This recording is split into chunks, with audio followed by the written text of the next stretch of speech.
आज हम लोग सेमेस्टर 4 का क्वेश्चन सॉल्व करेंगे। चैप्टर जो है वो इनकम टैक्स बुक का कैपिटल गेन है। आपको बता दें कि सेमेस्टर 4 का एग्जाम बहुत करीब है, इसीलिए सेमेस्टर 4 का भी हम कॉमर्स का डाल रहे हैं वीडियो, तो शुरू से अंत तक जरूर देखिएगा।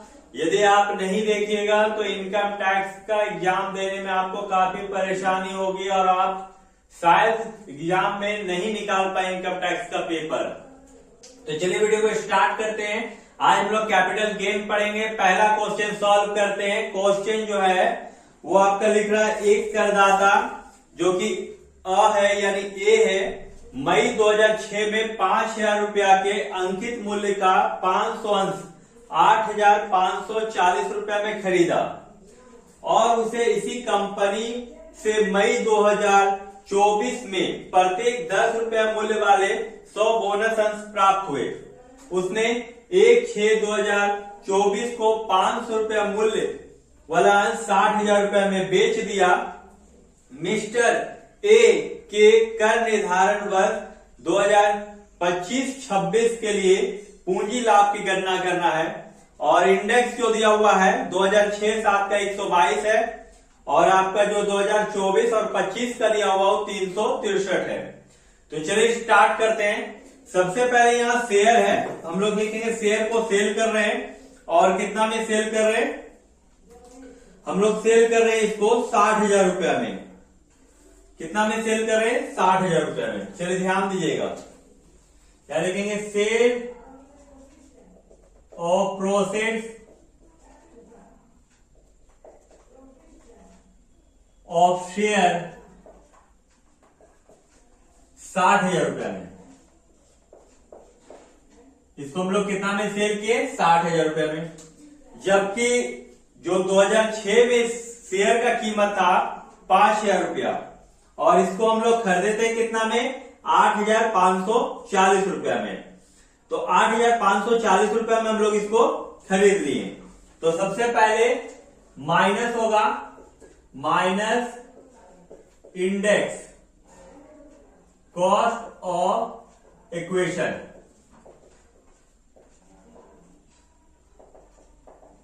शेयर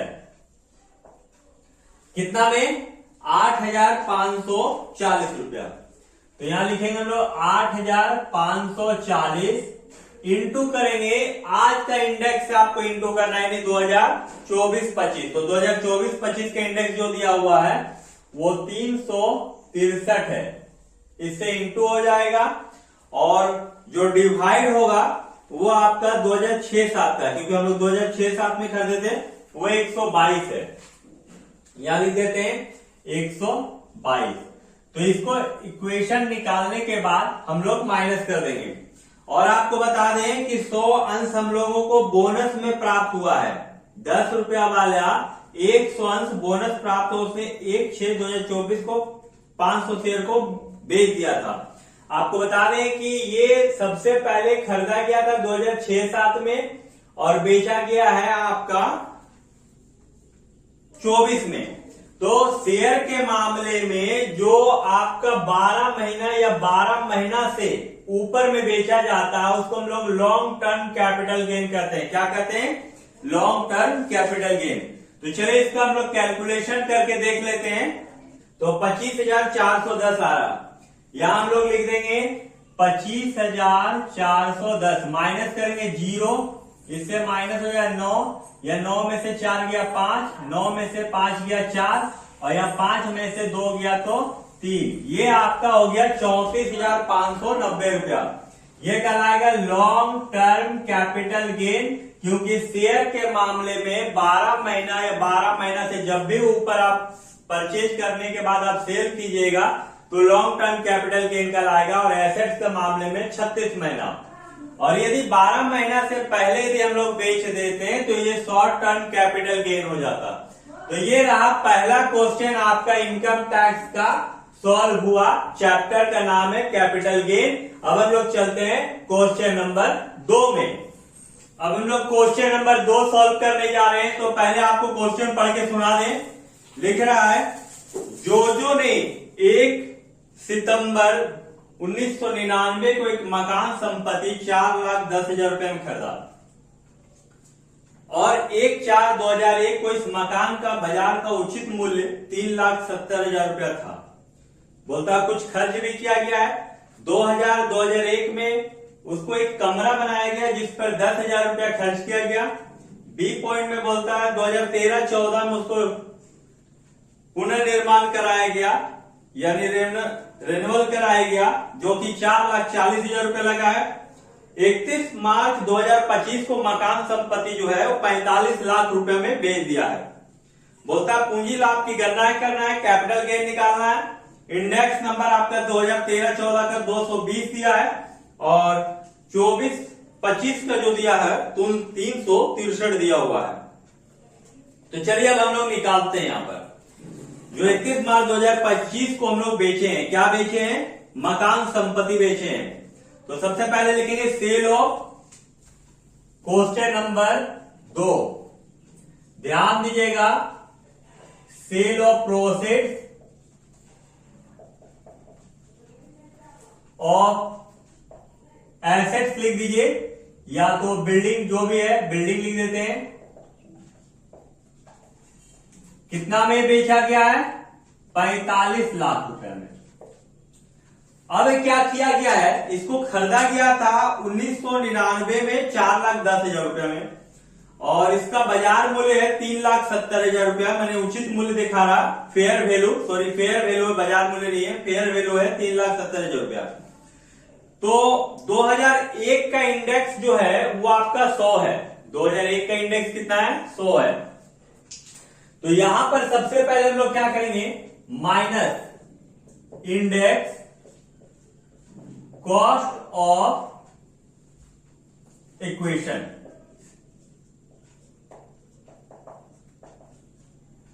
चलिए कितना है? 4,10,000 और आज का वैल्यू 363 और उस समय का जो वैल्यू था वो 100 था 2001 का।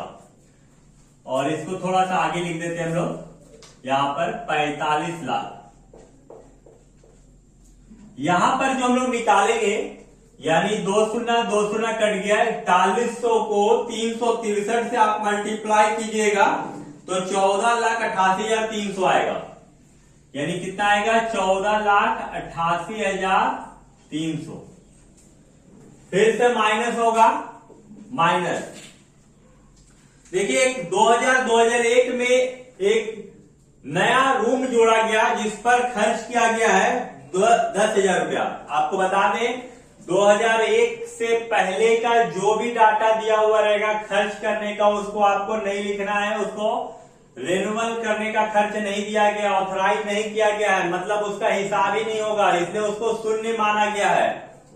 दूसरा में बोला 2013-14 में पुनर्निर्माण कराया गया यानी रेन्युअल कराया गया है, 4,40,000 रुपया खर्च हुआ था। कितना? 4,40,000। तो यहां लिखाएगा इंडेक्स कॉस्ट ऑफ इंप्रूवमेंट,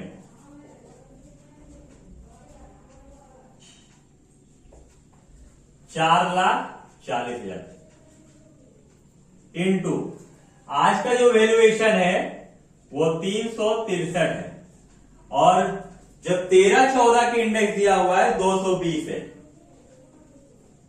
220 दूनी 240 यानी 2,000। यानी इसको हम लोग गुना करेंगे तो 3 शून्य पहले आएगा, 1 2 3, 2 तिया 6 और 2 छके 12 के 2 हाथ में 1, 2 तिया 6 7 यानी 7,26,000। अब आपको बता दें और कोई भी पॉइंट नहीं दिया हुआ है, ये दोनों को ऐड कर देना है और इसे लेस कर देना है। तो यहां पर हम लोग देखते हैं 0 0 3, 8 6 14 के 4 हाथ में 1, 9 2 11 के 1 हाथ में 1, 5 7 12 के 2 हाथ में 1, 22,14,300।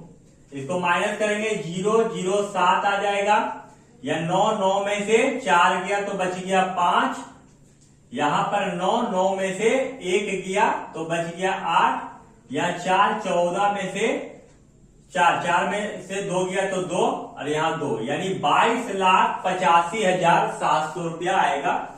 ये क्या कहलाएगा? Long term capital gain. क्यों? क्योंकि 2001 में खरीदा गया था और 2025 में बेचा गया है, इसीलिए क्योंकि ये 36 महीना से ज्यादा है, जिसके कारण ये कहलाएगा long term capital gain.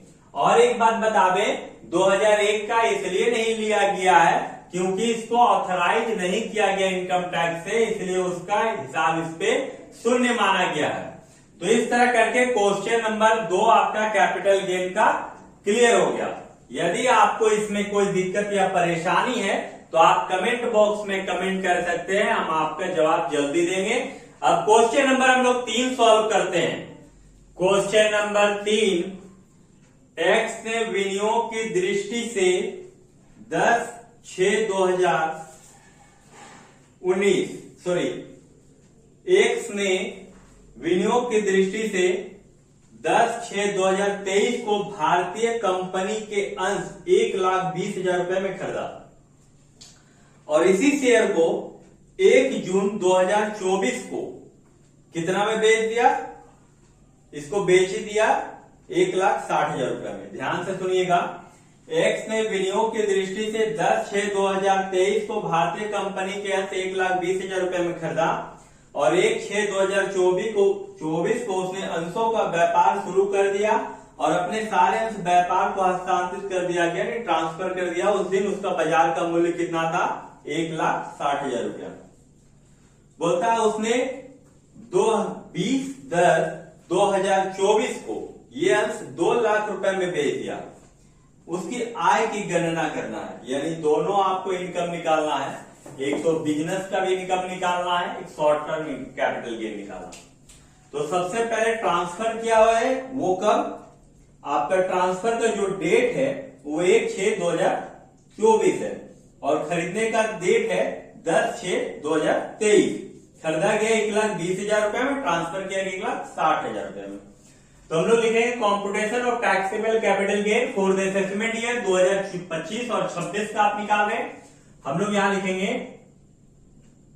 Transfer of share in business कब किया गया? तो इसका डेट जो है 1/6/24 है, 1/6/24 और उस समय इसका बाजार का मूल्य जो था वो 1,60,000 था, माइनस कॉस्ट ऑफ शेयर कब? जिस दिन हम लोग खरीदे थे इसको, हम लोग खरीदे थे 10/6/2023 को, 10/6/2023 को कितना में खरीदे थे? 1,20,000। तो टोटल निकल गया, माइनस करने के बाद 40,000। ये आपका शॉर्ट टर्म कैपिटल गेन है। अब बोलिएगा शॉर्ट टर्म कैपिटल गेन कैसे है? तो हम आपको बताए हैं कि शेयर के मामले में 1 साल से नीचे हो तो शॉर्ट टर्म कैपिटल गेन होगा। और बता दें कि उसका इंडेक्स भी नहीं निकल सकता है। क्यों नहीं निकल सकता? क्योंकि सेम ईयर हो जाएगा। यदि हम 2023-24 का देखेंगे तो इंडेक्स सेम निकलेगा। इसी कारण से जिस समय उसको ट्रांसफर किया गया वो भी 23-24 था और जिस समय उसको खरीदा गया था वो भी 23-24 था, जिसके कारण इंडेक्स नहीं निकलेगा। अब यहां 12 महीने से कम हो रहा क्योंकि खरीदा गया 10/6/23 को और बेचा गया है 1/6/24 को। तो ये 12 महीने से कम होने के कारण इसका हम लोग शॉर्ट टर्म कैपिटल गेन लिखे, पहला। दूसरा, इसको बेच दिया गया शेयर को। शेयर को कितना में बेचा गया? 2 लाख रुपए में बेच दिया गया। चलिए इसको हम यहां पर निकाल देते हैं। ये इसको ए नंबर लिख देते हैं, B number income from business, business में इनकम, या लिखेंगे सेल ऑफ शेयर। कितना में बेचे थे? 2 लाख रुपए में। और माइनस हम लोग इसको ट्रांसफर कितना किया गया था बिजनेस में? 1,60,000 में। ट्रांसफर शेयर इन बिजनेस कितना में? 1,60,000। तो इस तरह देखा जाए तो यहां पर बिजनेस का इनकम 40,000 रुपया हुआ। बिजनेस का इनकम कितना हुआ? 40,000।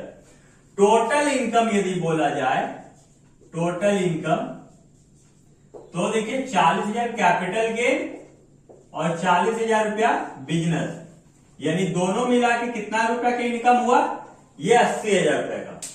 तो इस तरह करके क्वेश्चन नंबर 3 भी पूरा कंप्लीट हो गया। यदि यहां पर आपको डाउट है तो आप कमेंट करके पूछ सकते हैं और वीडियो को शुरू से अंत तक जरूर देखिएगा। यदि आप हमारे चैनल में नए हैं तो हमारे चैनल को सब्सक्राइब कर लीजिएगा। चलिए क्वेश्चन नंबर 4 हम लोग सॉल्व करते हैं। अब हम लोग क्वेश्चन नंबर 4 में चलते हैं और क्वेश्चन नंबर 4 को पहले समझ लेते हैं। बोलता है एक्स और जेड जो है वो व्यापार करने के लिए 2024 और 25 में एक साझेदारी फर्म बनाया। वाई ने पूंजी के रूप में भवन दिया। बिजनेस करने के लिए वाई क्या दिया? बिल्डिंग दिया, जो उसने मई 2004 में बनवाया था, यानी खरीदा था 5,65,000 रुपया में। भवन का बाजार का उचित मूल्य बता रहा है 35 लाख रुपया है, परंतु फर्म ने उसके खाते में इसका मूल्य कितना जमा किया था? 30 लाख रुपए। जो बिजनेस कर रहा था कितना जमा किया गया था? 30 लाख रुपया। पूंजीगत लाभों की गणना कीजिए। संबंधित वर्षों की लागत, यानी इंडेक्स नंबर आपका दिया हुआ है 2004-5 का 113 दिया है और आपका 24 और 25 का 363 दिया हुआ है। तो सबसे पहले हम लोग यहाँ क्वेश्चन नंबर 4 सॉल्व करें। Computation of taxable capital gain. X और वाई और जेड जो बिजनेस कर रहा है 5,65,000 रुपया में वो बिल्डिंग खरीदा था वाई, और उसको बिजनेस में दिया गया। उसका मार्केट वैल्यू 35 लाख रुपया था, लेकिन फार्म में उसको दिखाया गया 30 लाख रुपया। तो हम लोग लिखेंगे transfer of building in business कितना लाख रुपया? तो 30 लाख, क्योंकि फार्म का खाता में 30 लाख ही दिखाया गया था, minus index cost of acquisition,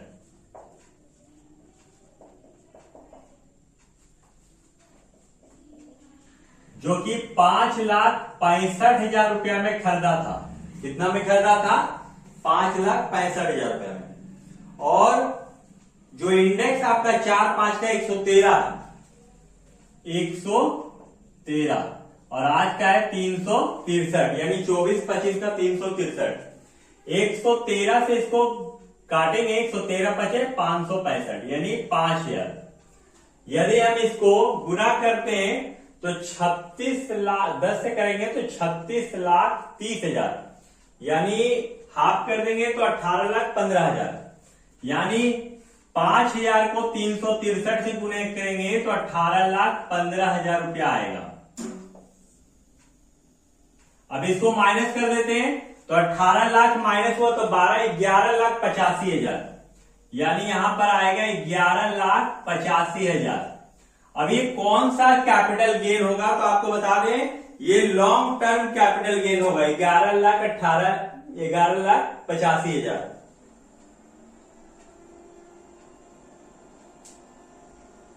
जी हाँ, ये आपका क्या कहलाएगा? लॉन्ग टर्म कैपिटल गेन, क्योंकि 2004 और 5 में खरीदा गया था और बिजनेस में इसको ट्रांसफर किया गया 2024 और 25 में। तो ये क्वेश्चन नंबर 4 आपका सॉल्व हो गया। तो आज के लिए इतना ही काफी है। आज हम लोगों ने 4 क्वेश्चन सॉल्व किया है कैपिटल गेन का, क्वेश्चन नंबर 1, 2, 3 और 4। यदि वीडियो आपको अच्छा लगे तो हमारे चैनल को सब्सक्राइब कर लीजिएगा और वीडियो को शेयर कर दीजिएगा। वीडियो को पूरा देखने के लिए धन्यवाद।